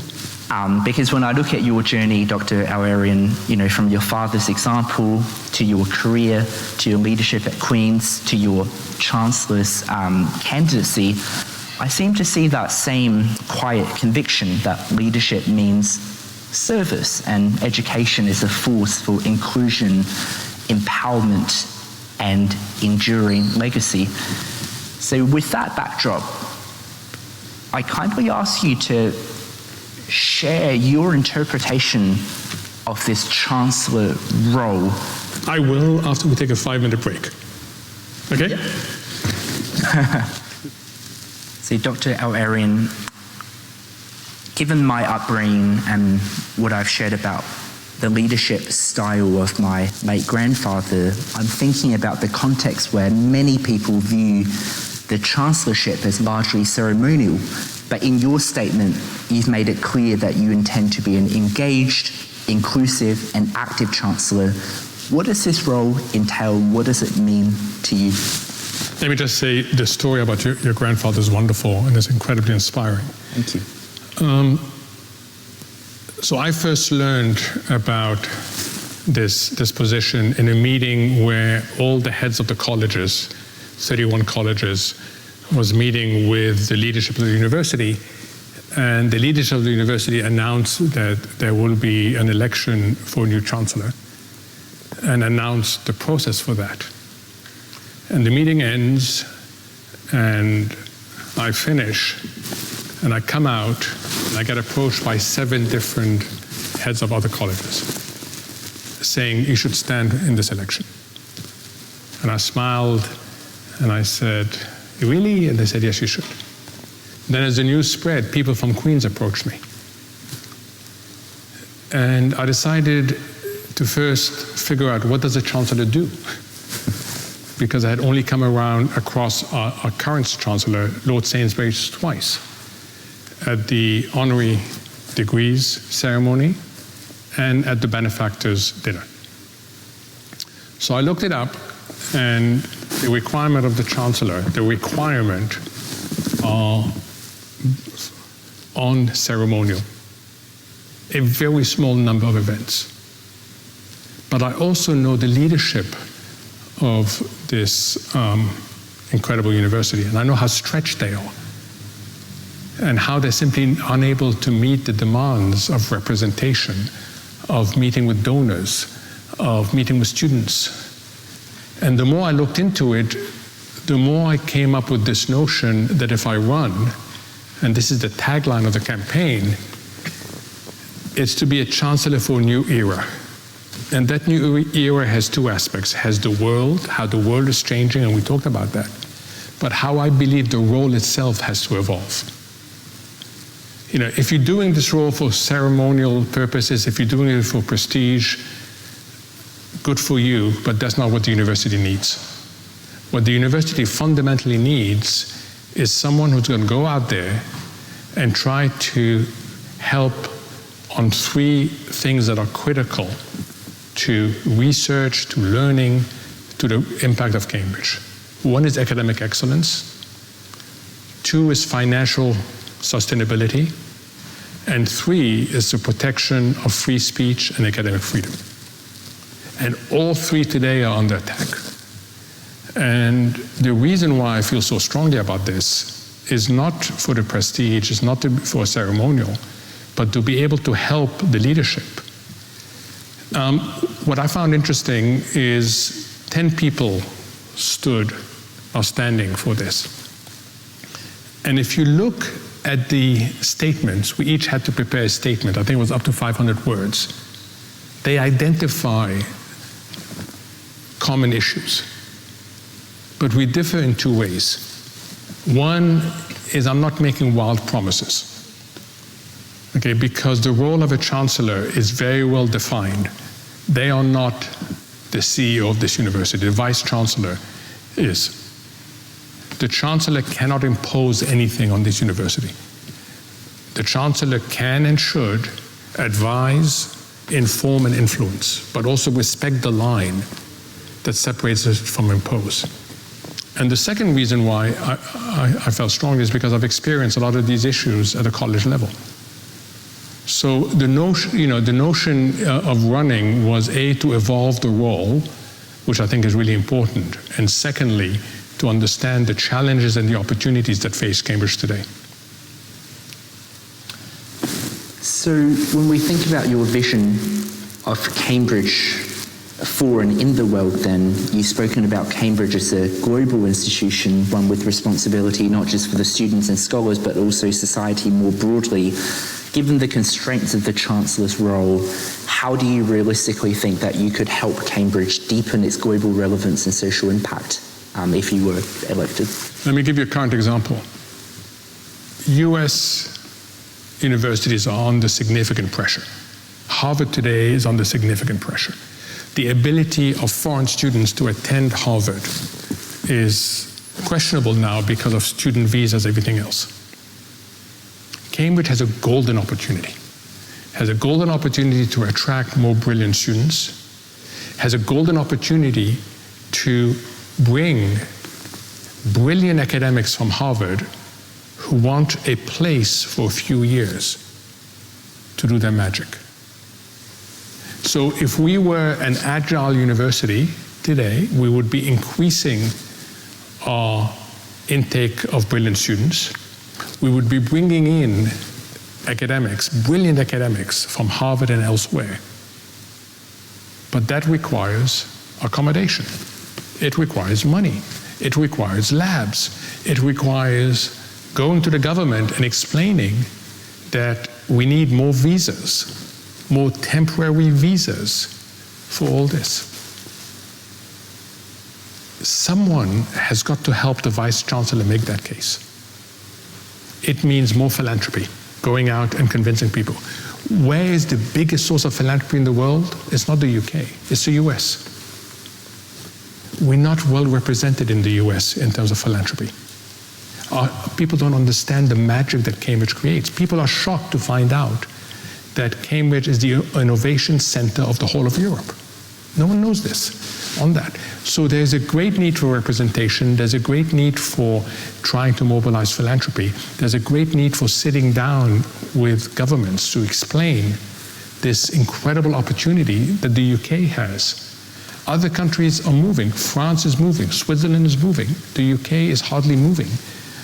So I can give you example after example where one can help existing leadership to get to better outcomes. Would you like to give the example? So this is the most important one. The other one is to make people recognize that postgraduate funding is a real problem at Cambridge. It's a real problem. And because of that, we do not enable brilliant students who contribute to society in a major way. We are just about starting to get better funding for postgraduate, but it's in the interest of foundations, of high net worth individuals who are driven by purpose, like your grandfather was driven by purpose, governments to enable this at a time when the skill requirement for the world we're living is going up. That's another example.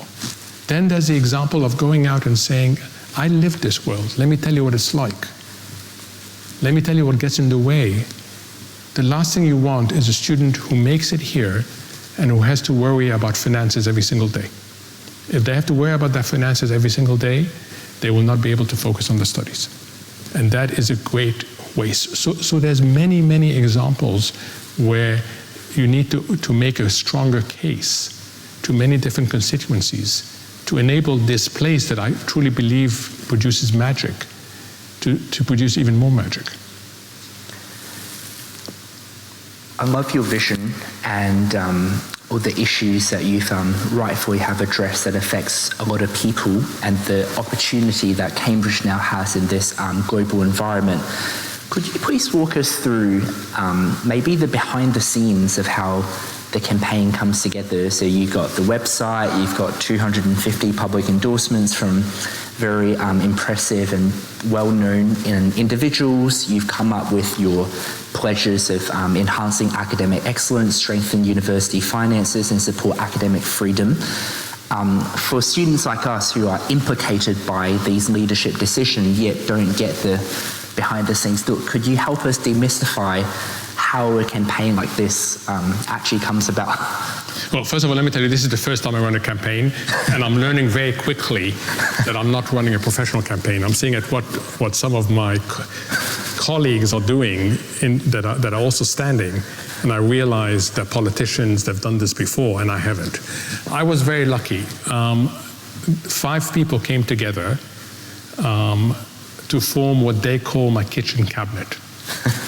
They are a head of another college, Simon Woolley, head of Hamilton College, someone from another college who leads a center in Cambridge, Robert Doubleday, and then 3 people from Cambridge, from Queens. Lucia Reich, who's a professor, university professor, Martin Dixon, who I talked about earlier, who corrected me early on in my career, and then Julia Gog, who was part of the SAGE group of scientists during the pandemic. And they are the people I consult with. They are the people who sort of have helped me reach out. We were very surprised. And then the most wonderful thing, and the people in this room that have helped me, are students that have gone out and have campaigned for me, and have said, we've experienced what he does, and there's nothing more powerful than having current students and students that just graduated. We have 2 students who just graduated. Georgia and Marina. Georgia and Marina. And Georgia put me in touch with you, who created a group on LinkedIn. I didn't even know how to create a group on LinkedIn. They called it, I think, Cambridge Alumni for Mohamed. And they're reaching out. So it's really organic. It's all people at all levels. And I'm really humbled and really honored by what they do for the campaign. And in the lead up to the voting, which again is the first time in Cambridge's history that it's online, how are you balancing the workload? Because you could always be speaking to more people, you could always publish more. How do you currently plan to run your campaign for the next few weeks leading up to? So Queens comes first, okay? And whatever time is left is dedicated to that. But I must say, I'm really helped by a lot of people. I mean, this is a collective effort, and I'm very lucky and very privileged to have their help. Since the launch of your campaign, and obviously, as you mentioned, campaigning is an experience within itself. I obviously haven't had the very public campaign, but having even just run a few union campaigns, you start to realize that once you launch your message, you receive a lot of feedback that forces you to rethink about either your original ideas or how you market your ideas.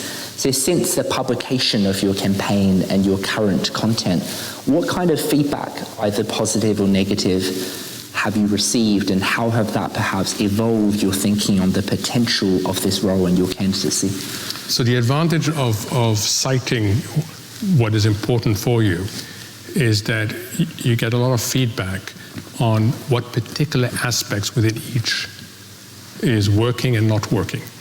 And that's really important, because this is not about a headline. This is about actually, if elected, trying to get things better. The other thing that has surprised me is the amount of endorsements that I've received from people that I didn't expect at all, but who feel really strongly about higher education.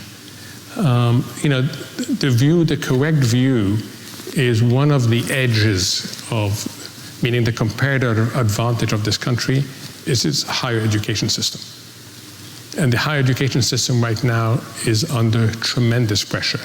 Under financial pressure, there's pressure on freedom, academic freedom, there's pressure on free speech, and people want higher education and want Cambridge in particular to succeed.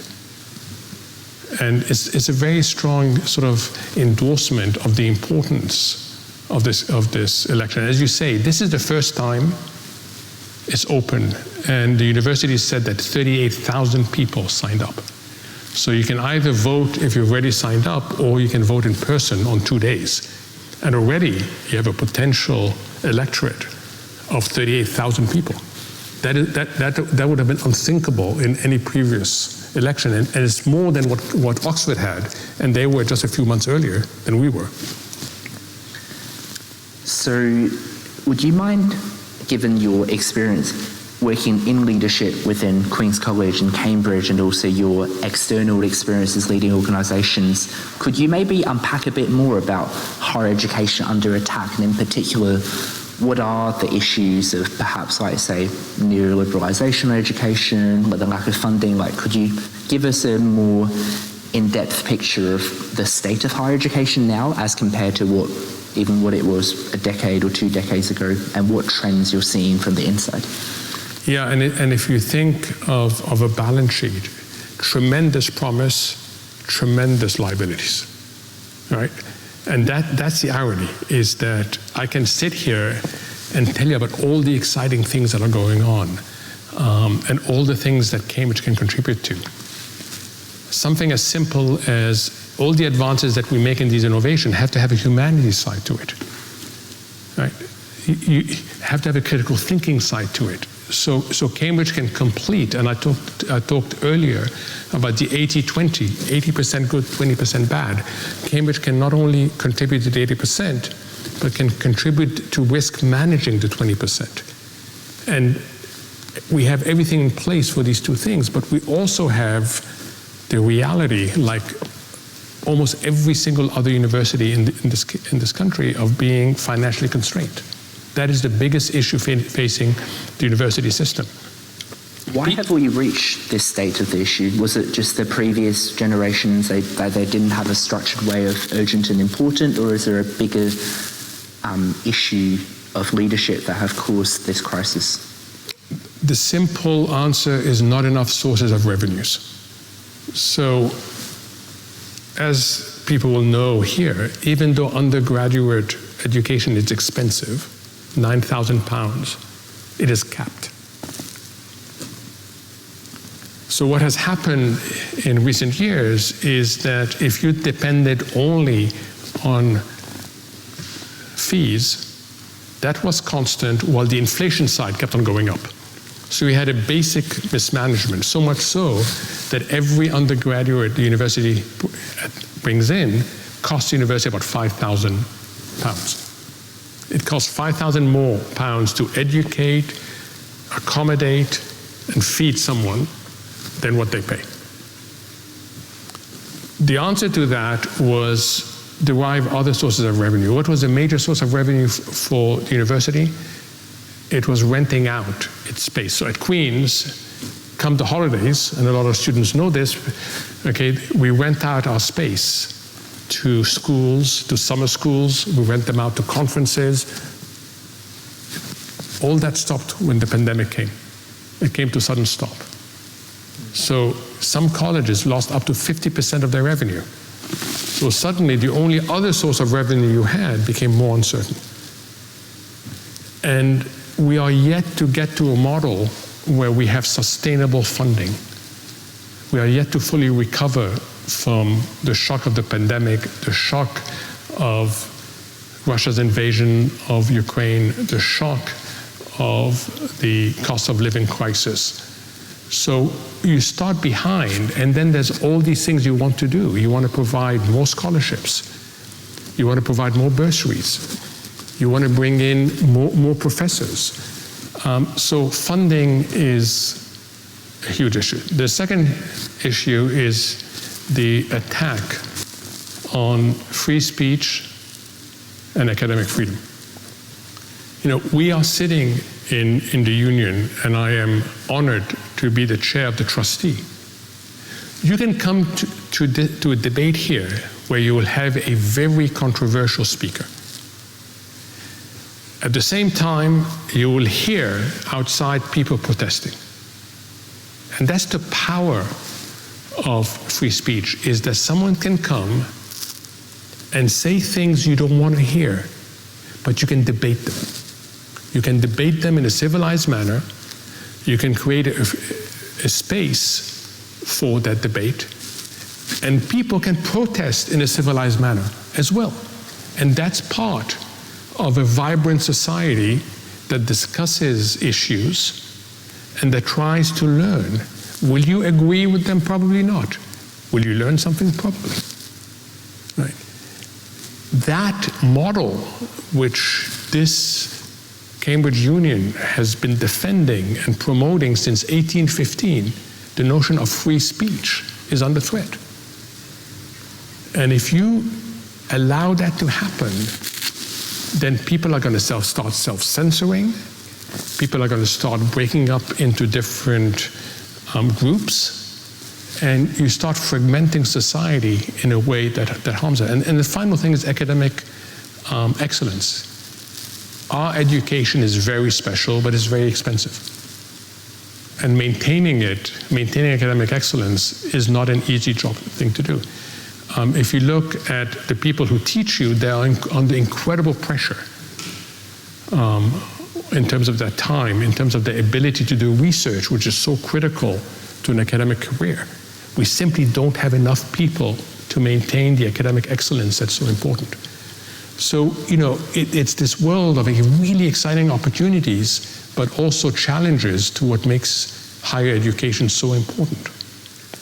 So, again, on these challenges, we see in recent times, for example, an inclination, for example, in US with Doge trying to apply private market logics or how to run a company into how to run the government. So again, given your leadership experiences at Queen's, but also previously in the private sector and also at the IMF, do you think that there is a particular way about running a higher education institution, and particularly Cambridge? And do you feel like that you can uniquely pull different experiences, and how do you see your different experiences working well in this Chancellor Cambridge University leadership role? It goes back to something we talked about, which is the advantage of living in the in-between, right? When you're in the in-between, you have to understand the context in which you're living. But also, you can bring in a few things that don't change, but enable. It's all about enabling things. I'm lucky enough to be an economist. What does an economist do when they see a problem? They try to figure out, is it institutional failures? Or have institutions failed? Is it information failure? Have the information failed? Or is it a people's failure? Right? So you train as an economist to see something that's not working and then going immediately to first principle and try to figure out what it is that's not working. When we came to the issue, I'll give you an example in higher education. We came to the issue that not only was there a problem with postgraduate funding, but first generation university students, the first ones in their family to go to university, were unlikely to do postgraduate work, even though they're absolutely brilliant. So what do? We interviewed some of them. Why is it that you wouldn't consider doing a master's? Now, I had seen it from the other side, that when we hired at one of the companies I worked for, we only hired masters and PhDs. And we got a very non-diversified set of people to look at. So why does that happen? And when you sit down, we realized that the problem wasn't just that people didn't have security about their fees being paid, about living expenses. They had tremendous pressure from their family to monetize the first degree. You're the first one to go to university in the family, go out there and earn on the basis of your degree. So when we created these scholarships, we identified the support that students would get on all the things you expect. Everything from fees to books to everything else. And then we explicitly put in an extra amount. What have we discovered?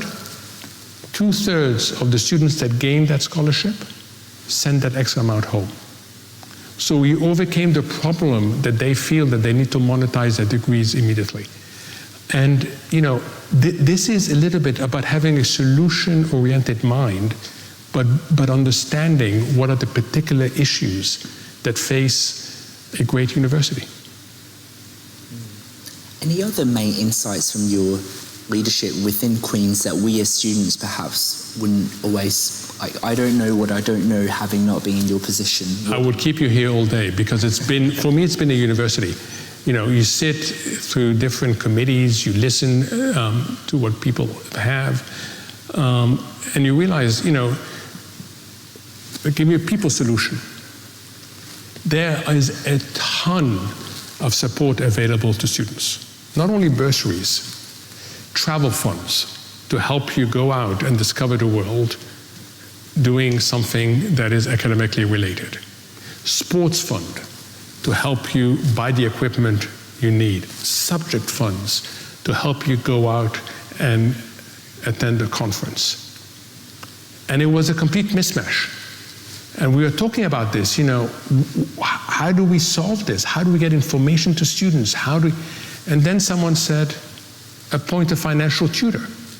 And everybody said, what is a financial tutor? He said, well, that's the problem. We've never had a financial tutor. We've never had someone who's responsible for organizing everything, allocating the funds, providing information. We did that. We appointed one of the engineering fellows. His name is Andrew G. Every single year at Queen's since I've been here, student support other than bursaries are handled somewhere else, have gone from record to record to record to record. It was a simple people solution to a problem that so many students face today. If you were fortunate to be elected Chancellor, what do you anticipate would be your biggest challenge, and what would you do to ensure that you overcome and achieve the things that you have? The challenge I won't have is understanding how this place works, because it is an education, how Cambridge works. Cambridge is very unique with its collegiate structure. I also won't have to get to know the people, because I know the people. I've worked with the Vice Chancellor already. So the challenges will less be internal and more external. It's going out there quickly to try and raise philanthropy to support students, to support our academic community, going out there, talking to government, explaining the issues, explaining how it's in the interest of the country to try and relax often silly constraints on this. The standing, it really pains me that if you go to a certain country, Oxford recognition is up here and Cambridge is down here. There's no reason why this should be the case at all. Telling people about the magic that happens here, there's massive information failures. Just tell people how much innovation is going on here, and they'll want to be involved. They'll want to be part of it. And that gives tremendous opportunity to not only those who are leading the innovations, but all the students that are involved in this, the ones that are in the labs helping. So I'm really excited about what's possible. On a more perhaps playful and personal note, when I log on to Bloomberg, I see your things on there. I see you making these LinkedIn posts and engaging with comments. Like there was one on, you said thank you to me at the football pitch or something. And given all that we've talked about in terms of work-life balance, in terms of family, if you were fortunately elected Chancellor, how will your life change, and how will you balance the endless things that a Chancellor could be doing with the profound wisdom that you've gained from your daughters? It will be just continuing to do what I do now. It's funny you mentioned football. One of our students sent in a really nice video. And you know what impressed him the most? It wasn't what we've done at Queen's. It was the fact that on weekends, he would see me standing on the sideline supporting the sports teams. And for him, that was a really important message. Now, I remember playing football. You mentioned I captained the Queens. No one ever came to watch us. No one ever came to cheer us. Okay? It makes such a difference when you have people coming to cheer you on. And it's a little bit like having lived it. You figure out pretty quickly, even the tiniest things, or just turn up on a Saturday or Sunday and just cheer on the football team or the rugby team, right? Netball, just cheer them on because they need that. I really agree with you. When I was in middle school, I remember I really looked up to like the school captains and prefects, and when they gave me a high five as I walked past them, it absolutely made my day. Like I would go back and tell my friends and my family. So when I was fortunate enough to be school captain, one of my goals was to like know the names of like 1,500 students, just valuing those little things. What are those things for you? Like what are the little leadership things and priorities that you want to be kind of associated with you and how you lead? Just talking to people. So being active, out and about. What is my role in Fresher Week? My role in Fresher Week is not to organize things. The JCR and the MCR do that really well. My role in Fresher Week is to go into the dining room and go up to freshers and tell them, what could we have done better? Okay, the first group you talk to, they have no idea who they're talking to, and then when they find out who they're talking to, they're terrified. And you'll get nothing out of them, nothing, zero. But then as you go from group to group, sort of there's a perfect information system that starts working. And by the time you get to your third or fourth, they're willing to share with you little things that are so obvious, and you wonder, why didn't we think of this before? And what does that do? It makes sure that the next group of freshers have a better experience than the former one. And it's simply about going up and talking to people about what could we do better. It's a very simple question. What could we do better? I think that's really interesting where you note how it takes people a while to perhaps be comfortable to open up. And obviously it can sometimes be nerve-wracking to look at your resume, look at what you've achieved and look at everything until they actually speak with you and realize that you're also human. You also have your good and bad days. You're probably also nervous before the interview, just like me. How do you find, I guess, in terms of like building these relationships, especially with people who are not necessarily from the same group, same circle, you can take it maybe age, maybe discipline, maybe just like, how do you think we as a whole, and if you were Chancellor, we could build a Cambridge and a higher education system that actually champions the things that you talk about with social integration of minorities and international students? So you'll know this. A lot of you will be leaders. You'll know this. It's not just what you do, but also what you don't do.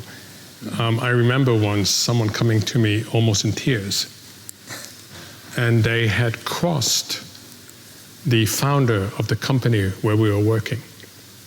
And they said hello to the founder, and the founder totally ignored them. They concluded from that they were not liked. They concluded from that their job security was at risk. They now were convinced they were going to get fired.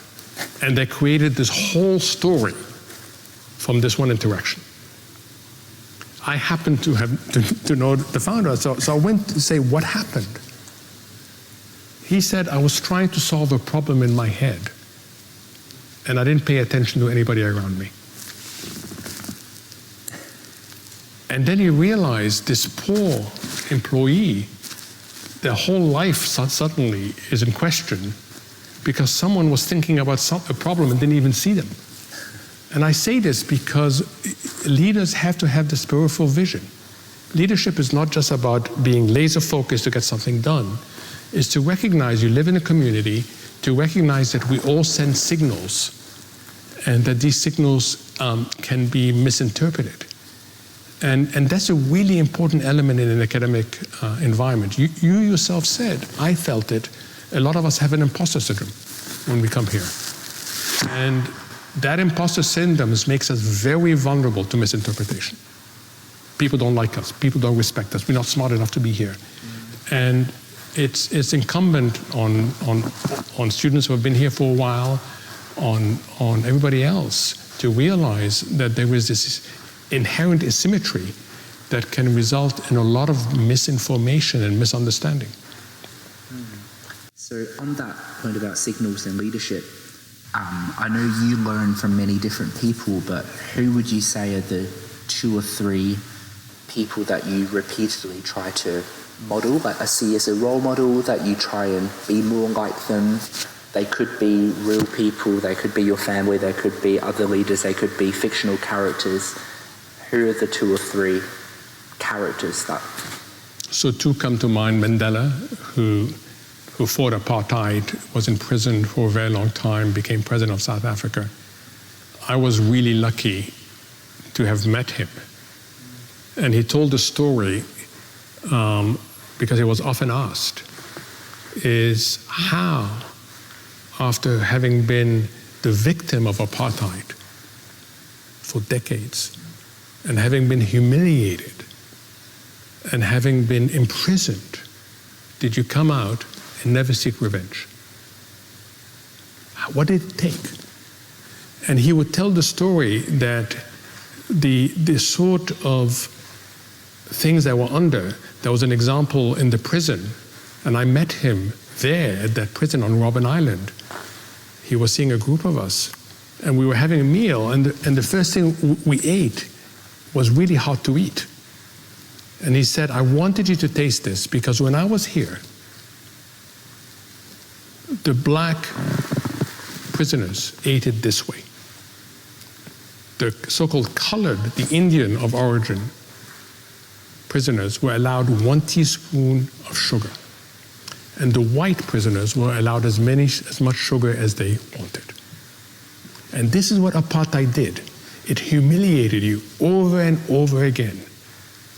And then the question is, you live through all this for decades, and then you come out and you are the most inclusive leader, never seeking revenge. And he said something really important. He said, I can forgive, but I will not forget.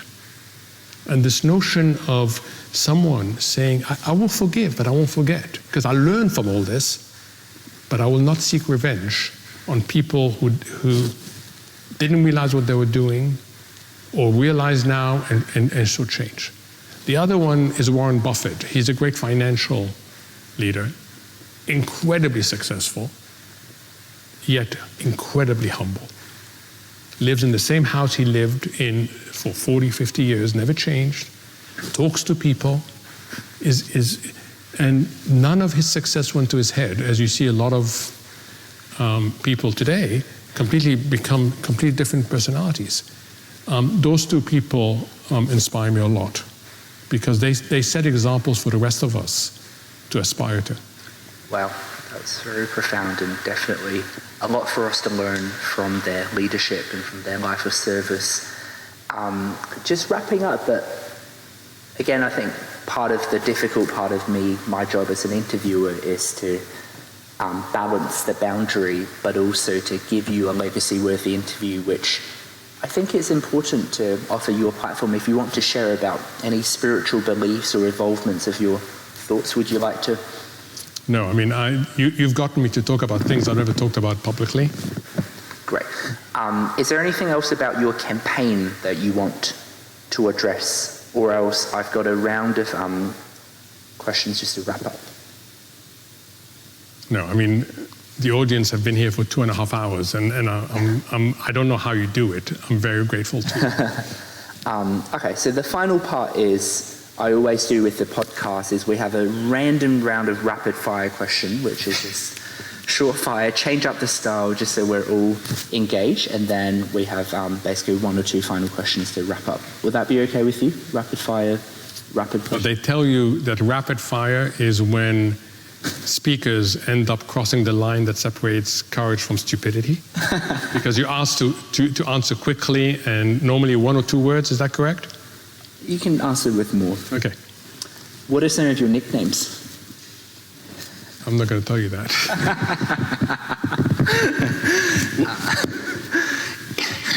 Is your bed made at the moment? No. Don't tell my wife. She's traveling. What's your favorite board game? The game of Risk. Finish the sentence. The way to my heart is... Through my head. What's your... Oh, I already know this, I can't ask that, but what's your favorite sport? Football. American football. New York. Yeah. American football. Followed by normal football. Yeah. Which are the top 2 or 3 songs on your Spotify playlist? You really want to indicate how old I am? There's songs by people that you won't even know. Cat Stevens, the Beatles you'll know, right? But there's songs from the 70s, 80s, and 90s. Amazing. Final question then to wrap up. The typical last question for the podcast, but what's one message, quote, or saying that you wish every leader, every educator, every role model would promote, and every child, just like you when you were reading many newspapers and coming to Queen's and trying to improve your grades, what would you wish them to internalize? So your perhaps leadership or education philosophy in a final wrap-up. It's not about you. Okay, I mean, leaders think it's about them. Okay, one of the exercises I force myself is to see how long I can go internally without thinking about something about myself.